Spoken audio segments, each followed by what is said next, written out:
Bueno, también, bueno, ahora yo quisiera decirles un poema que seguramente Beatriz y Andrés Manuel van a reconocer.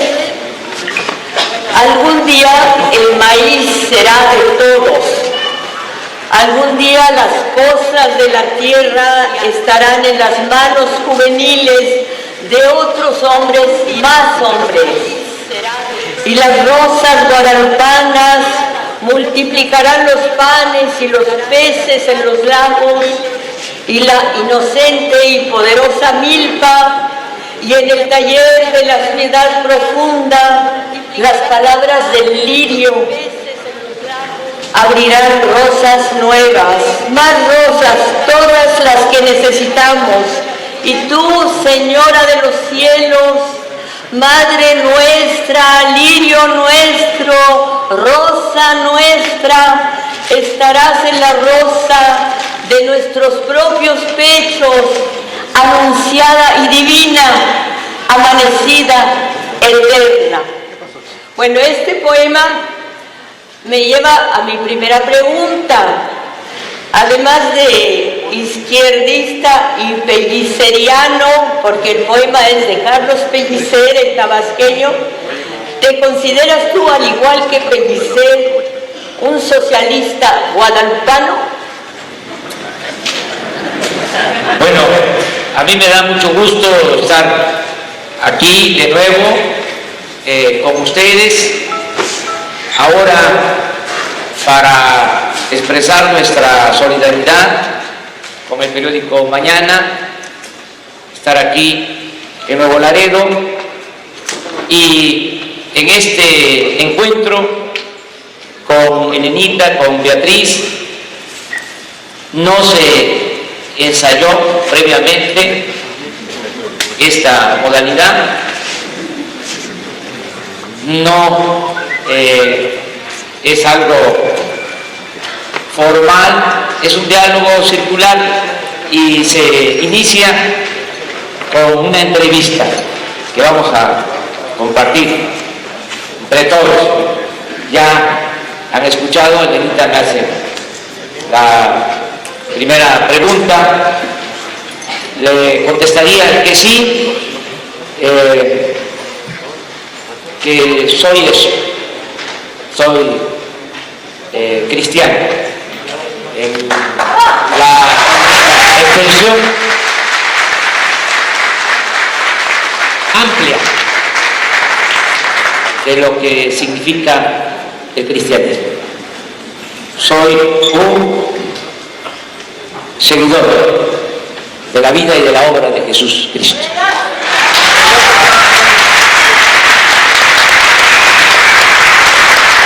Porque Jesús Cristo luchó en su tiempo por los pobres, por los humildes. Por eso lo persiguieron los poderosos de su época. Lo espiaban, lo crucificaban, por defender la justicia. Entonces, soy en ese sentido un creyente, tengo mucho amor, lo digo de manera sincera, por el pueblo. Por eso lucho todo el tiempo. Le tengo un profundo amor al pueblo. Es una dicha escuchar ese fragmento del poema del maestro Pellicer, que lo ve citar, porque es una dicha los poemas que van de ese fragmento del poema del maestro Pellicer, que lo ve, no se conoce mucho citar la obra poética del maestro Pellicer. Yo tengo en familia, conoce mucho con Beatriz, diálogos y también discrepancias sobre, yo tengo poetisas y poetas. Para mí, Beatriz, diálogos y creo que por poetas de habido poetisas en México ha sido el maestro Carlos Pellicer. acaba de escribir Elena un texto bellísimo sobre el Pellicer. Y en lo único que quiero es de que, dice Elenita, es uno de los mejores poetas de México, sobre el Pellicer. Y yo no comparto eso. Admiro mucho a los poetas de México, pero creo que el mejor poeta, el poeta de América es Carlos Pellicer. Bueno, vean ustedes qué dicha es para todos nosotros que estamos aquí y los que estamos, bueno, también los que estamos aquí invitados, el gusto que es hablar con un candidato que nos habla de poesía, que nos habla de que ama a un poeta, que nos habla de un escritor, porque eso no suele suceder entre los políticos. Hablan de cosas de otra manera o de otro tipo, pero nunca hablan de poesía. Así que, bueno, ahora la pregunta va a ser otra más dura. Bueno, la primera no es tan dura, pero algunas críticas que hace ella, o después de 17 años de oírla, ya te acostumbraste a ella. Muchos analistas políticos consideran que te has acercado a que antes tú combatías, como algunos empresarios. Bueno, ya tenemos tiempo en esta lucha y sabemos que siempre va a haber una oposición a lo que hacemos y debemos de aprender, es un proceso, a respetar a los críticos. La democracia es pluralidad, es diversidad, no es pensamiento único. Cuando solo hay un punto de vista, pues no se vive en una democracia, o no se aspira a vivir en una democracia.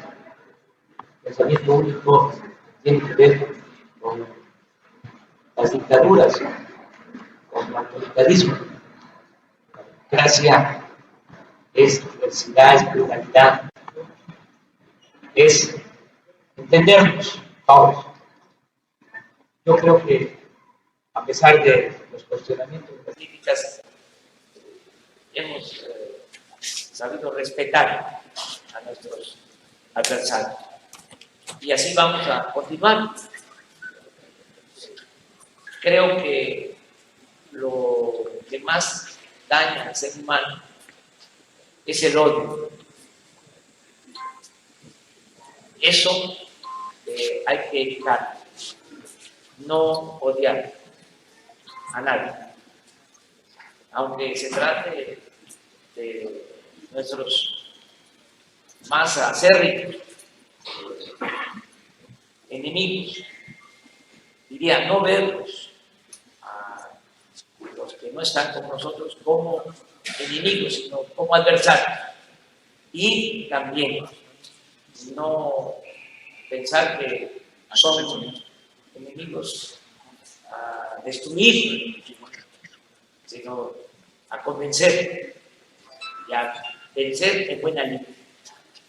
Yo no tengo enemigos, ni quiero tenerlos. Tengo adversarios. Ahora hay una circunstancia nueva, porque al paso del tiempo, la realidad nos ha dado la razón. Entonces, muchos dicen, ahora, ya Andrés Manuel cambió, ya es más moderado, aunque todavía sigue hablando de la mafia del poder. Le recomiendan que ya no hable de la mafia del poder. Lo cierto es que todos estamos deseosos de un cambio. Y los que ahora dicen que soy moderado, que no quieren también aceptar de que ha habido de parte de ellos también un cambio, una actitud distinta. Ya no es el que oían mi nombre y se cerraban por completo. Estaban muy influenciados por la propaganda de odio, por la guerra sucia en contra de nosotros. Ahora no es así. Ahora ya quieren escuchar, si les interesa. Yo les comento a ustedes que cuando evitamos la confrontación, la violencia, porque eso fue el plantón de reforma, como lo expresó de manera brillante quien hizo la introducción sobre nuestra historia pública. Después de ese plantón de reforma, que fue para evitar la violencia, porque si no se convoca a una protesta así fuerte, pero pacífica, se hubiese desbordado el movimiento, hubiese habido violencia. Y nosotros nunca hemos apostado a la confrontación y a la violencia. Un dirigente puede poner en riesgo su vida, pero no tiene el derecho de poner en riesgo la vida de los demás.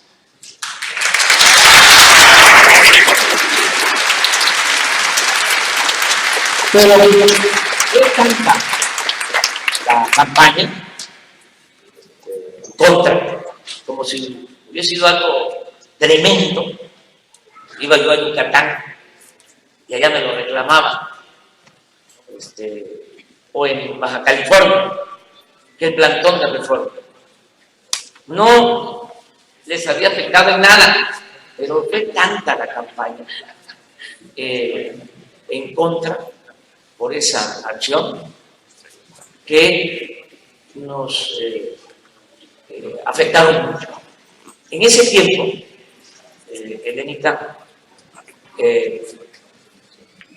yo tenía que viajar como siempre por todo el país y me miraban muchos ciudadanos de mala manera. No me veían con buenos ojos. Ahora es distinto. Ahora ya cambió.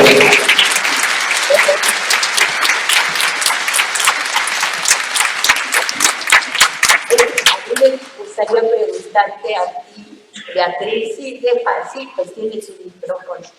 Sí, me gustaría mucho que nos dijeras aquí, porque estamos todos esperando que nos dijeras qué ha sido para ti vivir con Andrés Manuel, tener un hijo con Andrés Manuel, acompañarlo, seguir tú enseñando, seguir en contacto con la gente, bueno, sobre todo con estudiantes, pero si crees que te has vuelto un mejor ser humano, si crees que has crecido.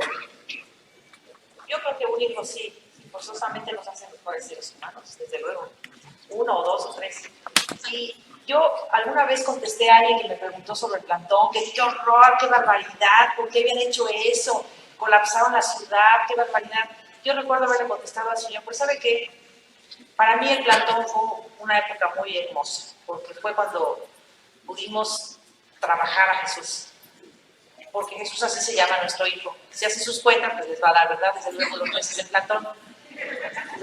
Sí, pues mientras todo eso pasaba, nosotros también teníamos un espacio y es un hijo que queríamos mucho tener, mucho, pero mucho no saben cuánto, en lo personal, porque es el único que tengo. Y creo que la maternidad, y supongo que la paternidad también, nos obliga a ser mejores personas. No hay otra opción.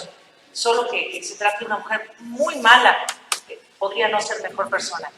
Y estos años, desde luego que ayudan a comprender mucho, creo yo, la existencia humana.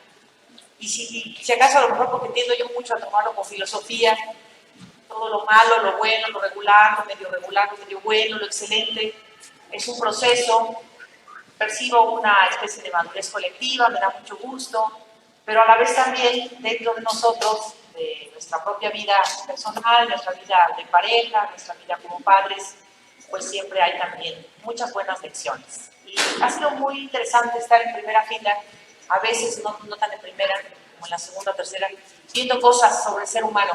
Y eso es muy bonito, Elena, porque vas viendo a seres humanos que se alejan, o que regresan, o que se fueron para siempre, o que no tienen certeza, o que tienen mucha certeza. Y a mí me gusta decirlo por ti también, porque eres una persona, como alguna vez te lo expresé en Tlalpan, hace no mucho, nos has dado una gran lección siempre de estar en el lugar correcto para ti.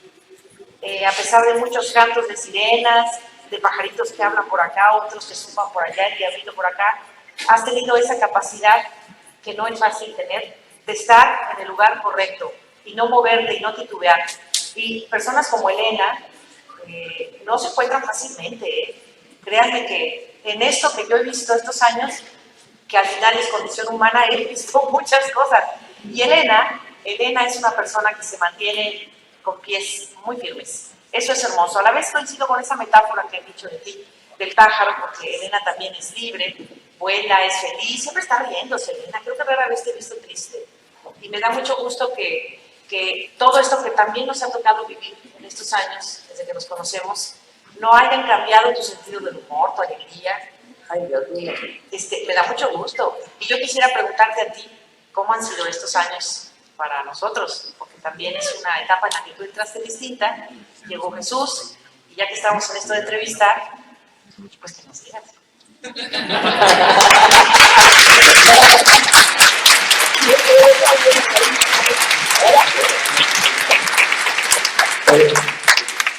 Beatriz es periodista. ¿Qué significa eso?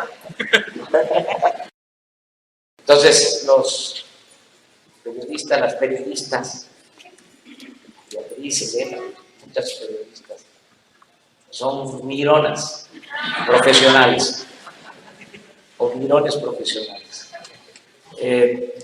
Aquí lo que puedo decir es que en mi vida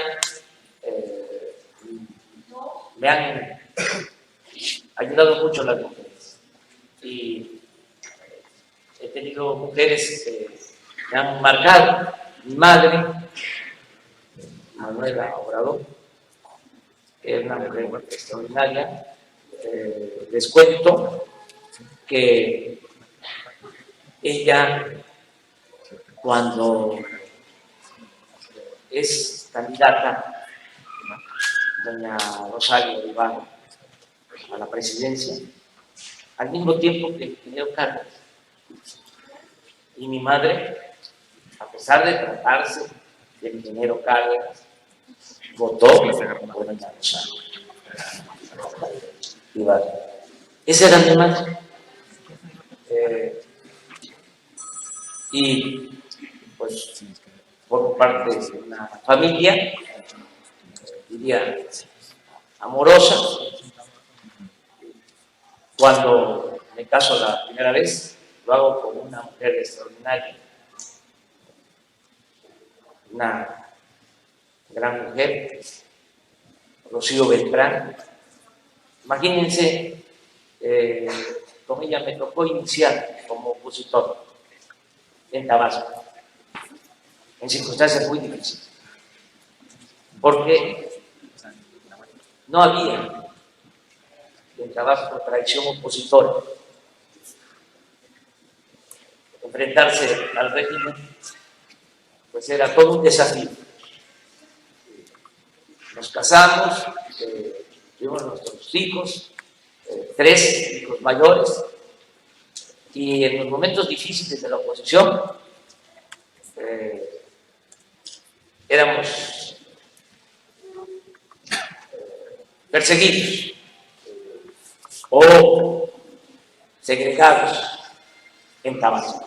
Todo esto ya cambió muchísimo, pero enfrente de la casa donde vivíamos, durante años, día y noche, vigilancia de agentes de seguridad, de espías, que no de inteligencia. Pero íbamos a la tienda y detrás. Una vida así. Agradecemos mucho a amigos que permitieron que los hijos mayores hicieran la escuela sin problema, pero fue muy difícil. Con esa mujer tuve siempre mucho respaldo, mucho apoyo. La quiero mucho. Cuando fallece, me quedo solo. Yo creo que todos necesitamos de una pareja, vivir juntos. Necesitamos tener apoyo mutuo o darnos apoyo mutuo en pareja.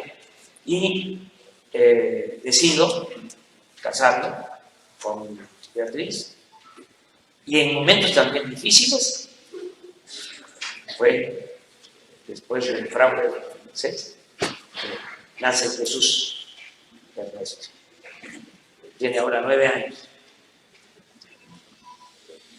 Fue una bendición la llegada de Jesús. Se llama Jesús Ernesto. Jesús por Jesús Cristo. Y Ernesto por Ernesto Che Guevara.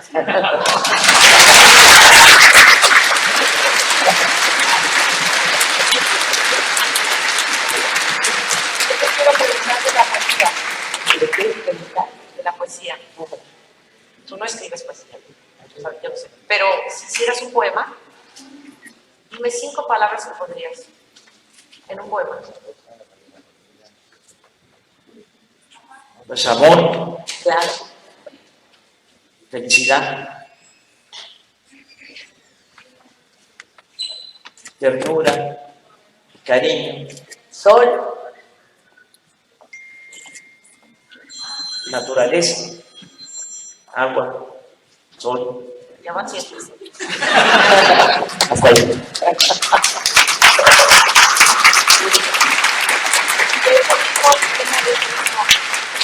Sí, es verdad que la poesía tiene una presencia importante en la casa y la literatura, en fin. Dijiste que Pellicer era el poeta más grande del mundo hispanoamericano. Y hace no mucho platicábamos de Martí. Entonces, ¿dónde vamos a poner a Martí? Si habíamos dicho o habíamos jugado que Martí era Martí. A lo mejor vamos a... subirla, pero así. Sí, Martí es como Darío, pero envejeciente. Gabriela Mistral fue la que dijo que era el poeta de la gente. Yo, desde luego, leo y admiro mucho la obra de José Martí. Es un gran escritor, además, como Pellicer. Son escritores, los dos poetas, con dimensión social. Porque ahora se habla de que el intelectual no tiene que vincularse con la política, porque son cosas distintas, separadas. Es como una excusa de muchos intelectuales para comprometerse. Por eso queremos tanto a Elena, porque ella, escritora, pero además siempre tomando partido, en el sentido amplio, no con esta idea limitada del partidismo, sino estando siempre a favor de causas justas. Gran escritora, para mí. Hoy lo voy a decir, bueno, más que como esto es una entrevista que no estaba pensada de esta manera, pues voy a adelantar de que para mí la mejor escritora de México es el lente. Ay, no.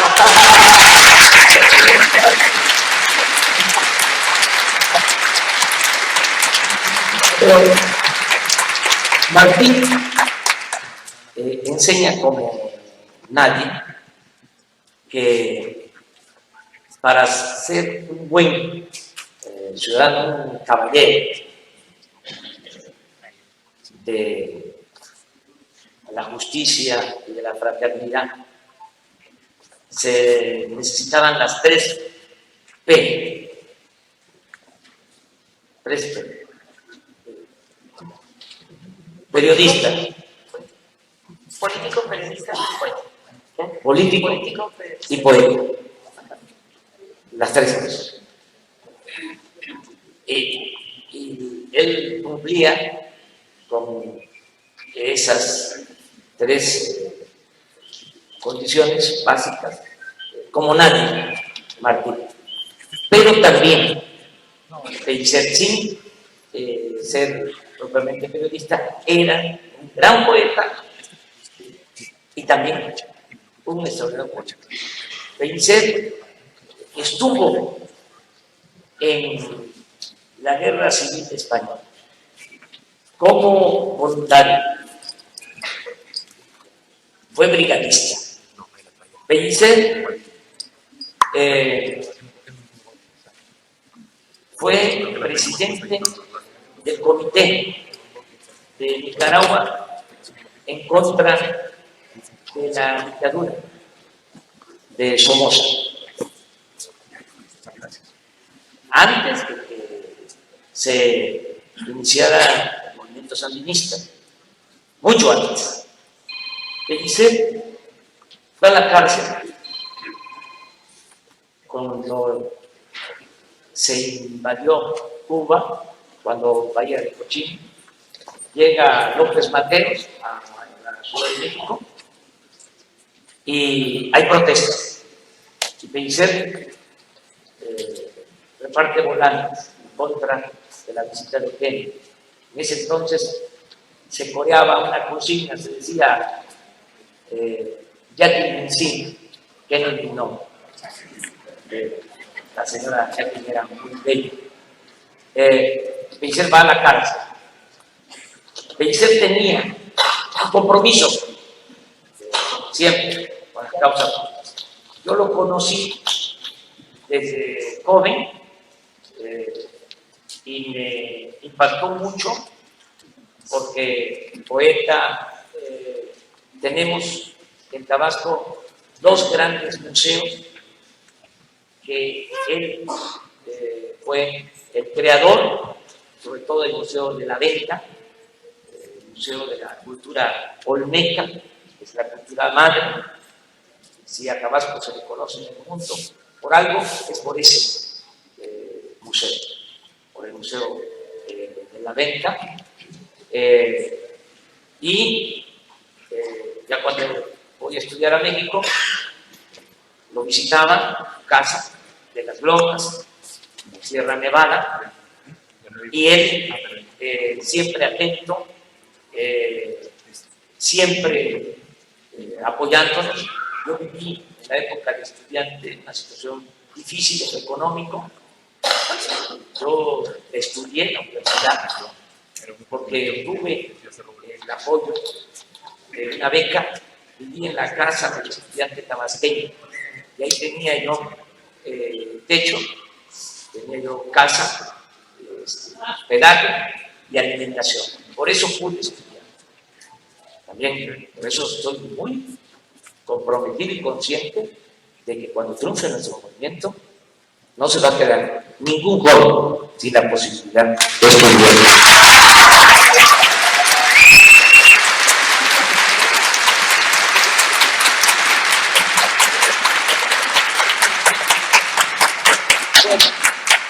Esta es una de las preguntas finales, pero vamos a regresar un poco a la política, porque estamos en Nuevo Laredo. Entonces quisiera preguntarte, para ti, ¿qué es una frontera?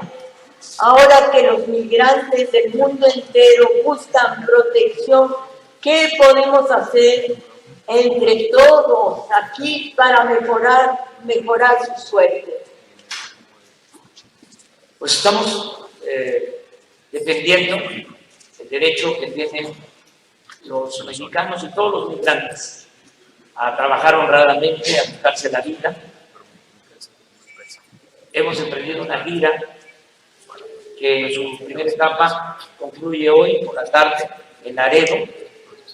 Ya visitamos Los Ángeles, Chicago, estuvimos en El Paso, Texas, en Phoenix, en Nueva York, en Washington, en San Francisco, apoyando a nuestros paisanos y apoyando a los migrantes por la actitud política asumida por Donald Trump.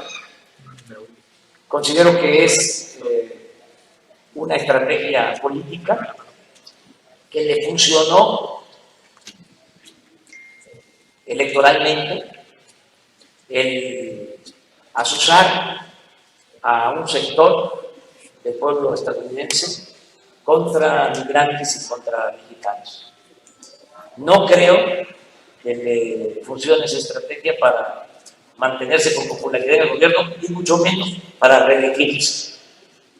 Ya en poco tiempo se está constatando que está perdiendo popularidad. En la última encuesta ya solo lo aprueba el 37% de los estadounidenses, porque es una política contraria a los derechos humanos. No puede auspiciarse el odio contra los mexicanos.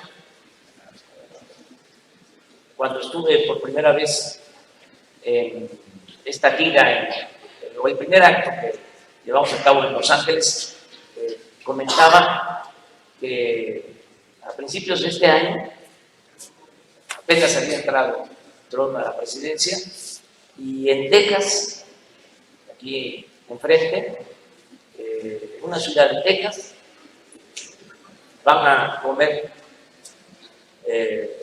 una pareja de estadounidenses a un restaurante muy bueno, y dejan en la nota un apunte: la comida exquisita, el servicio de primero, pero el restaurante es de mexicanos, no vamos a regresar. Estados Unidos primero, América primero. O sea, ha calado la campaña del voto. ¿Qué estamos nosotros combatiendo? Eso. Nada de que Estados Unidos primero, eso es un disparate. Tampoco América primero. Primero es la construcción aquí en la tierra del reino de la justicia y de la fraternidad. Eso es lo primero. Uno, sin fronteras. Además, aquí hay una historia bellísima de Nuevo Laredo, que es un orgullo para todas y todos.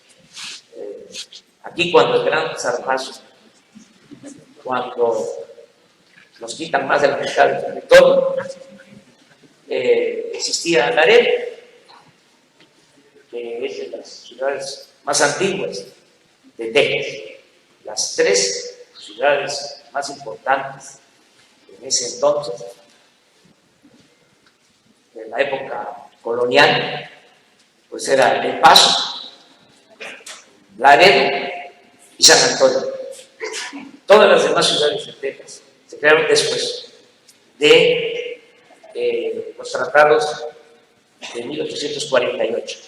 Entonces, cuando se decide de que la frontera ya no iba a ser el río Nueces al norte, sino iba a ser el río Bravo, la gente de Laredo, los mexicanos, siguen siendo mexicanos, se inconforman y no aceptan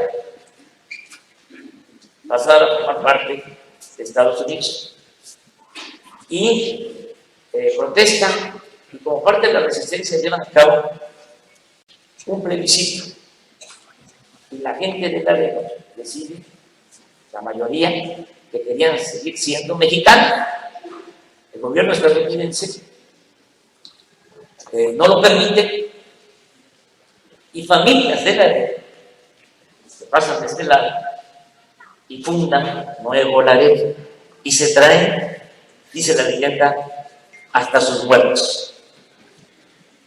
Eso es una historia bellísima que distingue a Nuevo Laredo y que también enseña pues, de que no son las fronteras que se han impuesto las que van a separarnos, porque aquí hay relaciones de amistad, relaciones familiares.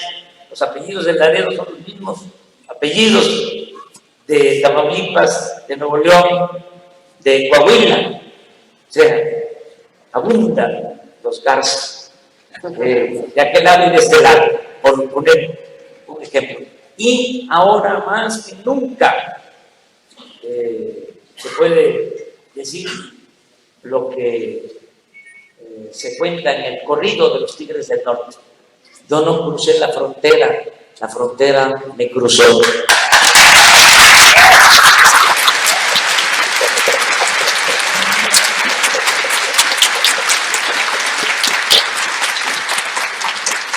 ¿Cuánto tiempo más nos ponemos?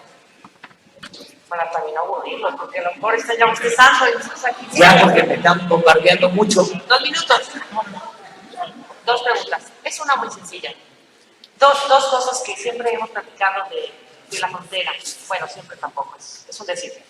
Un personaje que te gusta mucho, que te quiero preguntar sobre él, que lo compartas. Catarino.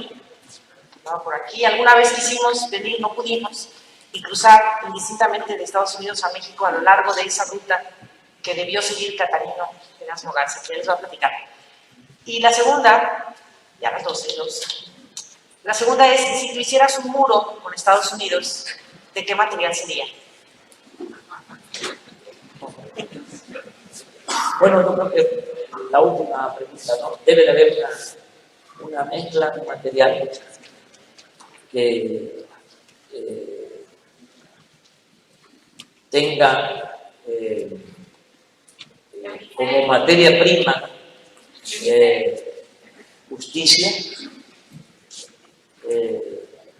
libertad, la fraternidad y el amor al prójimo. Una mezcla.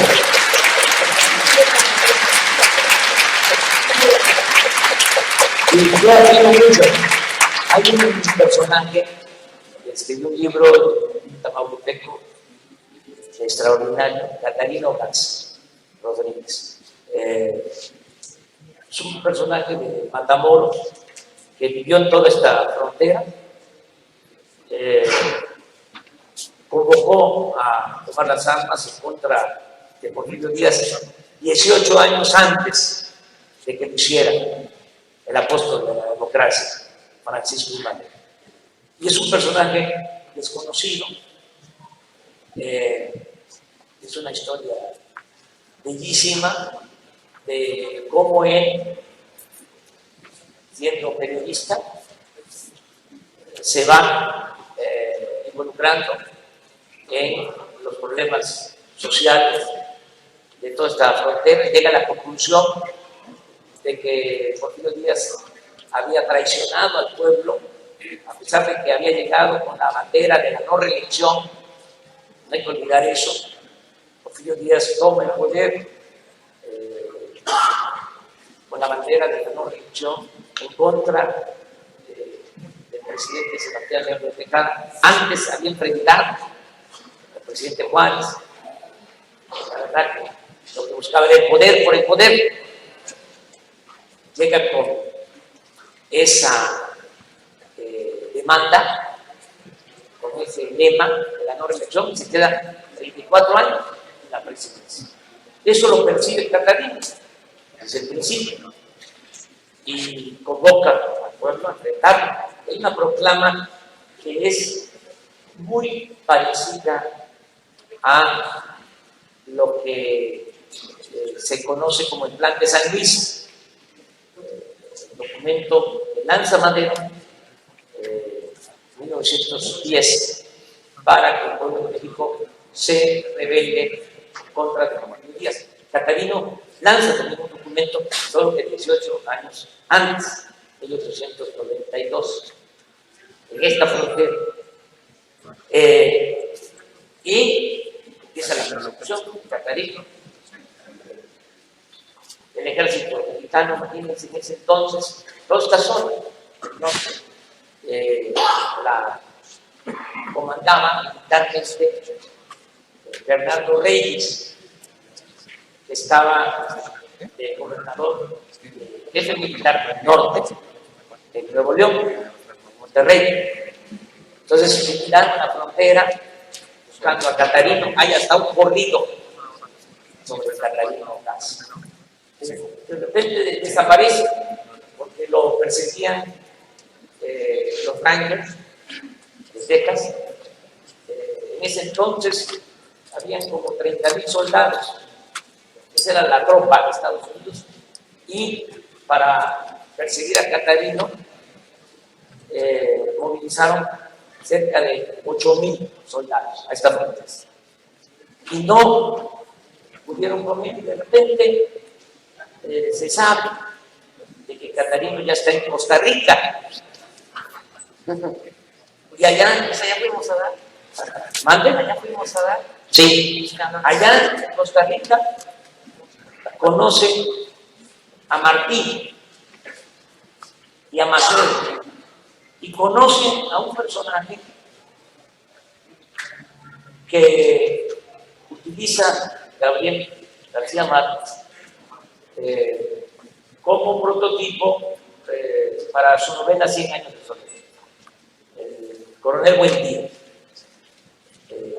que en realidad era un general Uribe de Colombia.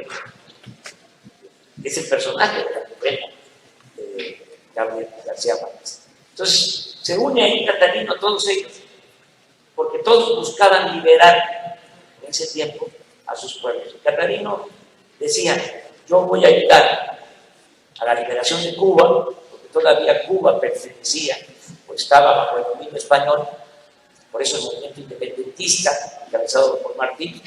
Voy a ayudar a Cuba, voy a ir con Martí, voy a ir con Maceo a liberar a Cuba, o voy a ir con Uribe y otro general Avelino Rosas a liberar Colombia de los conservadores, porque los conservadores ya estaban entregando Panamá. En ese entonces todavía Panamá pertenecía a Colombia, pero ya había el interés de hacer un país por la construcción del canal, partir Colombia. Entonces Catarino estaba en eso. Decide al final ir a Colombia y en la toma del cuartel de Bocas del Toro, que ahora es Panamá, que pertenecía a Colombia, lo asesina. Ahí queda Catarino. Ahí está, enterrado. Sí, estábamos también buscando. Una fosa común, está ahí, y es un extraordinario personaje. Cuando a mí me preguntaron que si yo opinaba de traer los restos de Porfirio Díaz, que están en Francia, dije, no hay ningún problema, porque no hay que meterse ya con los muertos, hay que dejarlos que descansen en paz. Pero, así como se podría traer los restos de Porfirio Díaz, hay que traer los restos de Catarino Gas, para que descansen aquí. Desde aquí, de esa investigación la llevamos a cabo de manera conjunta. Me acompañó a Panamá, a Bocas del Toro. Conseguimos un testimonio en la Biblioteca de Panamá extraordinario para poder escribir ese libro que se los recomiendo mucho. Ustedes van a sentirse muy orgullosos por tener un personaje, un prócer como Catalino Nájera, un tamaulipeco excepcional. Yo quiero terminar pues, esta plática, ustedes comentándoles que estamos aquí porque se trata del mañana, de un periódico que nosotros respetamos mucho. A Ninfa, a sus hermanos, pero sobre todo a Ninfa mamá. La queremos mucho, de manera sincera. Y venimos también a expresar nuestra solidaridad, nuestro apoyo. La libertad no se implora, se conquista.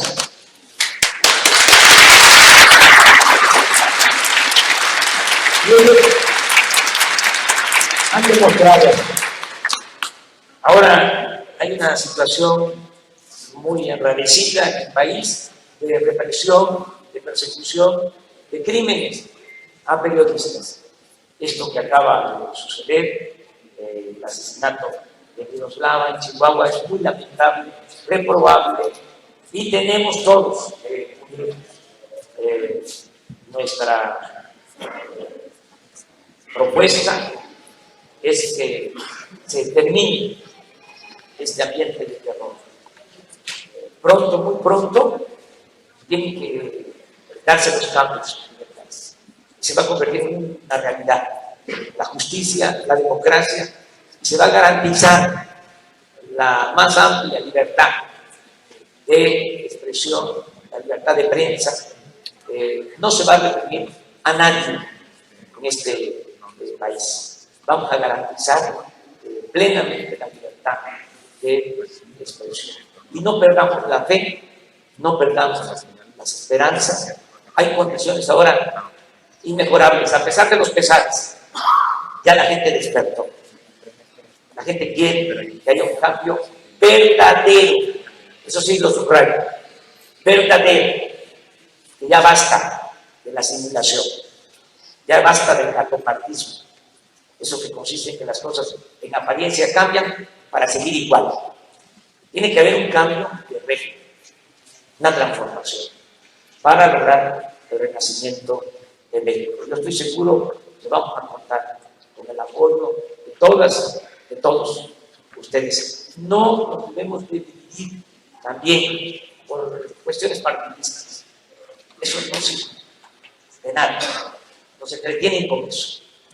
Solo el pueblo puede salvar al pueblo. Solo el pueblo unido y organizado puede salvar a la nación. Ya no nos metemos peleando por cuestiones partidistas. La mafia nos está aplastando a todos por pareja, sin distinción de partidos. Miren lo que hicieron recientemente, aumentan el precio de las gasolinas, porque es un negocio que tienen desde la mafia del poder, comprar la gasolina en el extranjero. Nosotros tenemos petróleo, pero se vende la materia prima y compramos gasolina. Desde hace 40 años no se hace una nueva refinería en el país. Está comprando el 60% de las gasolinas que consumimos, y las 6 refinerías que hay en México están operando al 40% de su capacidad. De manera perversa quieren que se conviertan en chatarra, en fierros viejos, para comprar toda la gasolina en el extranjero.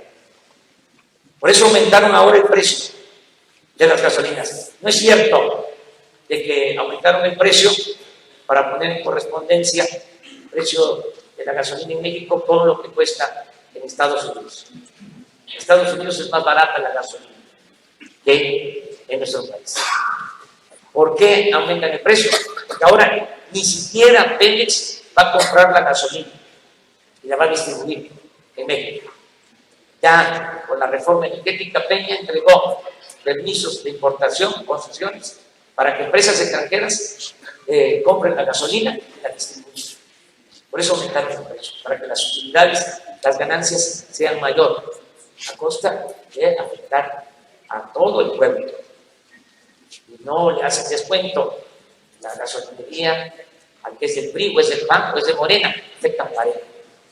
Por eso no tiene caso. Estamos peleando abajo. Vamos a unir. a la verdad mexicana.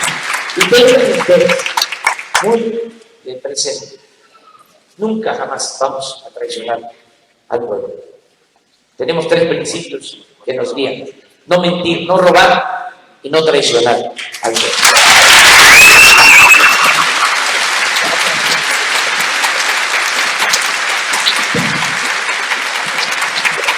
En nombre del Mañana de nuevo, amigos, le damos las gracias a las distinguidas personalidades y, por supuesto, a cada uno de ustedes por asistir. Vamos a darles un muy fuerte aplauso.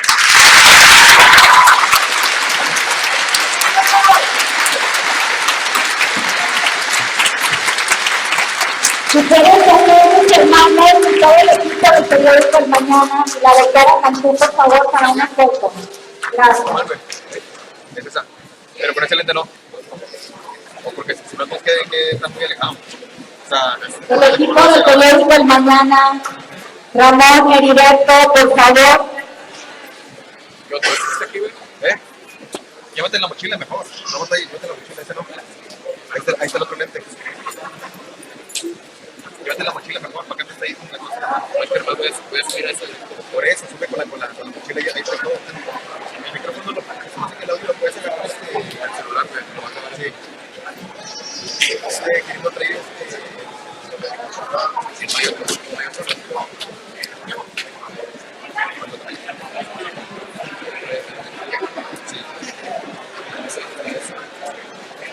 Si te agarras, te vas a sacar más distancia. Si no te vayan a hacer.